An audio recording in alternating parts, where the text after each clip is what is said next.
Precio de reparación de un bumper BMW 2022. Es lo que se cobra por reparar esta pieza frontal. Ahí está.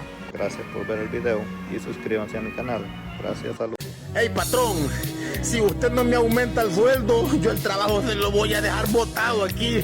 Puta, con razón usted no encuentra trabajadores. Si este trabajo aquí está perro, hombre, está perro. No aguanto yo. Puta.